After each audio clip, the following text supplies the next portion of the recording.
Hi friends welcome to रेन्ना समयल इनके என்ன சமையல் பார்க்க போறோம்னா தஞ்சாவூர் ஸ்டைல் வறுத்தரைச்ச வெண்டைக்காய் சாம்பார் தான் பார்க்க போறோம்.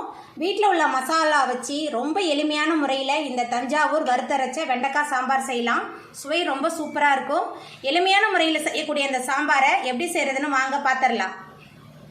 வறுத்தரைச்ச வெண்டைக்காய் சாம்பார் பண்றதுக்கு முதல்ல எல்லாத்தையும் வறுத்து அரைச்சிடலாம்.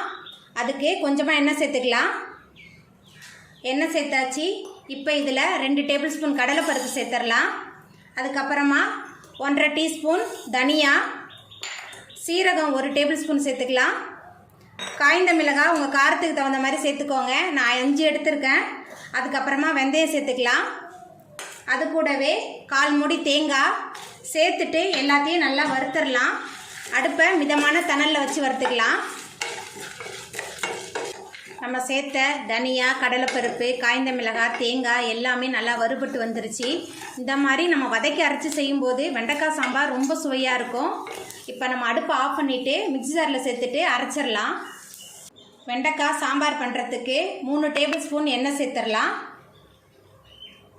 எண்ணெய் சேர்த்தாச்சு. எண்ணெய் நல்லா சூடாகி வரட்டும். எண்ணெய் சூடாகி வந்துட்டு இதில் 1 டீஸ்பூன் கடுகு சேர்த்துடலாம். கடுகு சேர்த்து கடுகு நல்லா பொரிய ஆரம்பிச்சிருச்சு. 15 சின்ன வெங்காயம் சேர்த்துடலாம். சின்ன வெங்காயம் சேர்த்துட்டு நல்லா வதக்கிடலாம். வெங்காயம் சேர்த்து நல்லா வதக்கியாச்சு. இப்போ இதில் 2 காஞ்ச மிளகாவை கிள்ளி சேர்த்துக்கலாம். அதுக்கப்புறமா பாதி தக்காளி பழமும் 1 கொத்து கருவேப்பிலையும் சேர்க்குறேன்.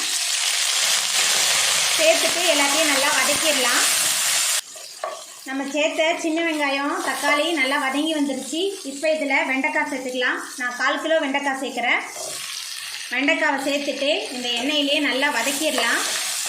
எண்ணெயிலே நல்லா வதக்கும் போது அந்த வெண்டைக்காயோட வழுவழுப்பு தன்மை இல்லாமல் இருக்கும். நல்லா வதக்கிடலாம். வெண்டைக்காவை எண்ணெயில் நல்லா வதக்கியாச்சு. இந்த அளவுக்கு நல்லா வதக்கணும். அப்போ தான் நம்மளோட வெண்டைக்காய் சாம்பார் நல்ல சுவையாக இருக்கும். இப்போ இதில் மஞ்சள்தூள் சேர்த்துக்கலாம். அதுக்கப்புறமா சாம்பாருக்கு தேவையான அளவுக்கு உப்பு சேர்த்துக்கலாம்.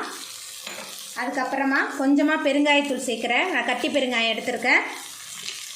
சேர்த்துட்டு திரும்பவும் நல்லா வதக்கிடலாம். மஞ்சத்தூள், உப்புலாம் சேர்த்து நல்லா வதக்கியாச்சு. இப்போ இதில் கொஞ்சமாக புளி தண்ணி சேர்த்துக்கலாம். அதுக்கப்புறமா குழம்புக்கு தேவையான அளவுக்கு தண்ணி சேர்த்துக்கலாம். தண்ணி சேர்த்துட்டு நல்லா கலந்து விட்டுடலாம். புளியோட பச்சை வாசனை போகிற அளவுக்கு ஒரு 4 நிமிஷத்துக்கு நல்லா கொதித்து வரட்டும். புளியோட பச்சை வாசனை போகிற அளவுக்கு வெண்டைக்காய் நல்லா கொதிச்சிருச்சு. இப்போ இதில் நம்ம மிக்ஸி ஜாரில் சேர்த்து அரைச்ச சாம்பார் மசாலாவை சேர்த்துடலாம். அதுக்கப்புறமா மிக்ஸி ஜாரை கழுவி அந்த தண்ணியை சேர்த்துக்கலாம். சேர்த்துட்டு நல்லா கலந்து விட்டுடலாம். எல்லாம் சேர்ந்து நல்லா கொதித்து வரட்டும். சாம்பார் மசாலா நல்லா கொதிக்க ஆரம்பிச்சிருச்சு பாருங்கள். இப்போ இதில் நம்ம வேக வச்ச துவரம்பருப்பை சேர்த்துடலாம். உங்களுக்கு எவ்வளோ பருப்பு வேணுமோ அவ்வளோ பருப்பு சேர்த்துக்கோங்க.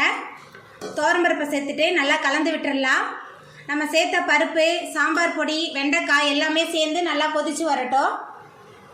நம்ம சேர்த்த பருப்பு, மசாலா எல்லாமே கலந்து நல்லா கொதிக்க ஆரம்பிச்சிருச்சு. ரொம்ப நேரம் கொதிக்க வேண்டாம். நம்ம எல்லாமே வதக்கி சேர்த்துருக்கனால கொஞ்ச நேரம் கொதிச்சா போதும்.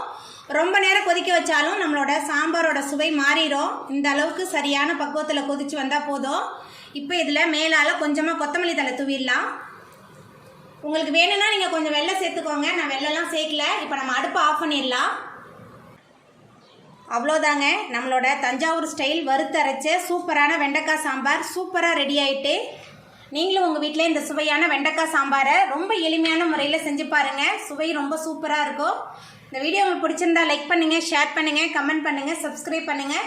அப்படியே பக்கத்தில் உள்ள பெல் பட்டனை கிளிக் பண்ணிடுங்க. நன்றி.